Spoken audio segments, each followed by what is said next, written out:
വിശാഖപട്ടണത്തെ പ്രാർത്ഥന ഇന്ന് 6-ാം തീയതി ഫെബ്രുവരി 6 വിശാഖപട്ടണം 1000 മണിക്കൂർ പ്രാർത്ഥനയുടെ ഭാഗമായി ഇന്ന് പ്രാർത്ഥന നടക്കുന്നു. దేవుడికి భయపడితే ఆటోమేటిక్ అన్నిటికీ భయపడతాడు. అర్థమవుతుందా? దేవుడికి భయపడేటట్టు చేయండి. దేవుడే చెప్పాడు. దేవుడికి భయపడితే ఏం చేయమన్నాడు? తండ్రిని సన్మానించమన్నాడు. మీ పెద్దవాళ్ళకి లోబడి ఉండమన్నాడు.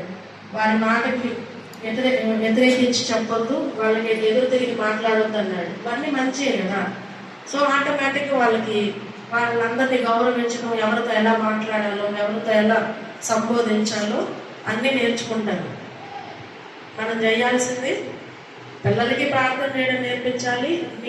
మీ వరకు నువ్వు ఆ పిల్లల పద్ధతులు మార్చేయాలి. ജഗദൽപൂർ കഴിഞ്ഞ് വിശാഖപട്ടണത്തിൽ చేస్తున్నాను ഒക്കെ പ്രാർത്ഥിക്കുക. ഇന്ന് വെള്ളിയാഴ്ച ഒക്കെ